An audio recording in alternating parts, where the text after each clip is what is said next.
My fellow countrymen, on this occasion, the oath I have taken before you and before God is not mine alone, but ours together. We are one nation and one people. Our fate as a nation and our future as a people rests not upon one citizen, but upon all citizens. That is the majesty and the meaning of this moment. For every generation, there is a destiny. For some, history decides for this generation, the choice must be our own. Even now, a rocket moves toward Mars. It reminds us that the world will not be the same for our children or even for ourselves in a short span of years. The next man to stand here will look out on a scene that is, because ours is a time of change. Rapid and fantastic change, bearing the secrets of nature, multiplying the nations, placing in uncertain hands new weapons for mastery and destruction, shaking old values and uprooting old ways. Our destiny in the midst of change will rest on the unchanged character of our people and on their faith. They came here, the exile and the stranger, brave but frightened, to find a place where a man could be his own man. They made a covenant with this land, conceived in justice, written in liberty, bound in union.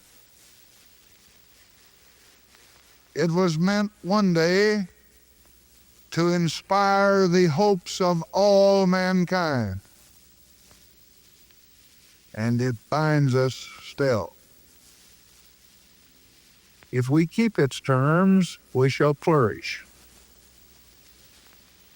Under this covenant of justice, liberty, and union, we have become a nation, prosperous, great, and mighty. And we have kept our freedom. But we have no promise from God that our greatness will endure. We have been allowed by Him to seek greatness with the sweat of our hands and the strength of our spirit. I do not believe that the great society is the ordered, changeless, and sterile battalion of the ants.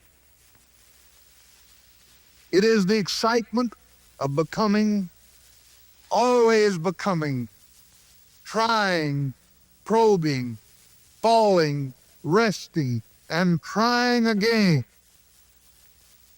but always trying and always gaining.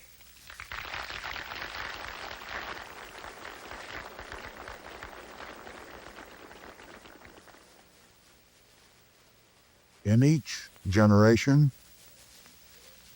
with toil and tears, we have had to earn our heritage again.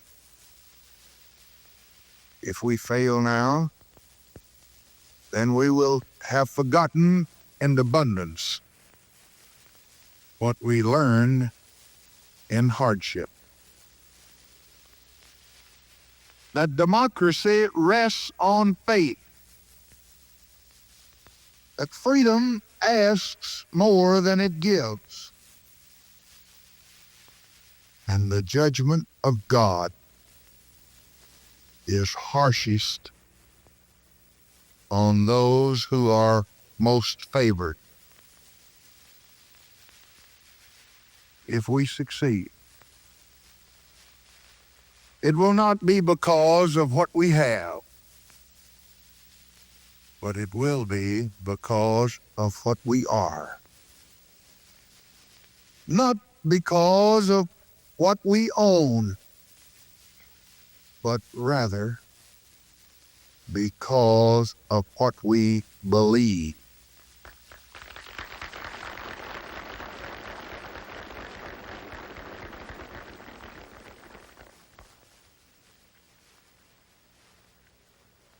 For we are a nation of believers underneath the clamor of building and the rush of our day's pursuits. We are believers in justice and liberty and union, and in our own union. We believe that every man must someday be free.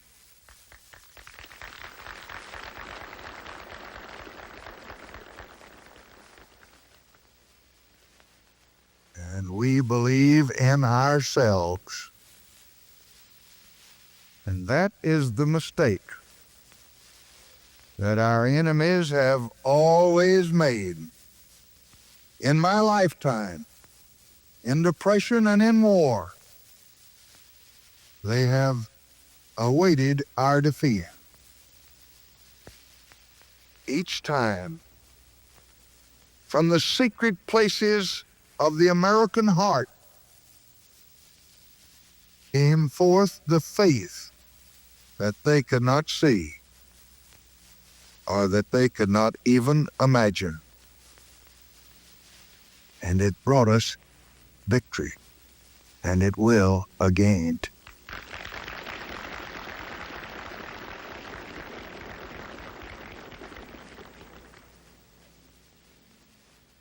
For this is what America is all about.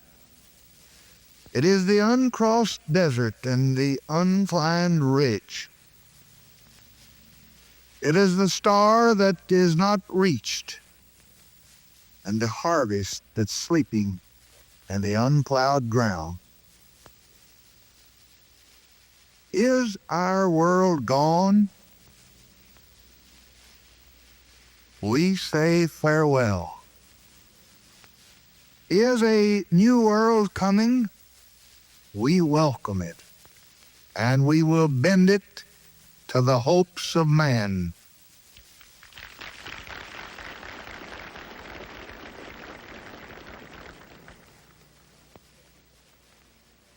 And to these trusted public servants,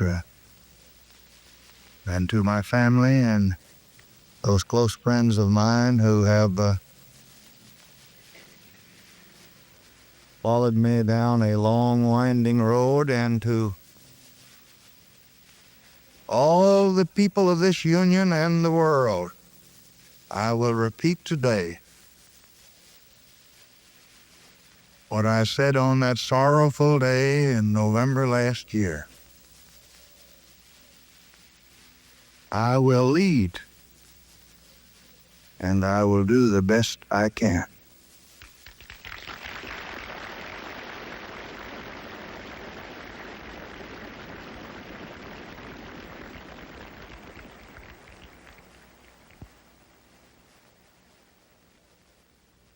But you must look within your own hearts, to the old promises and to the old dream. They will lead you best of all. For myself, I ask only in the words of an ancient leader, give me now wisdom and knowledge,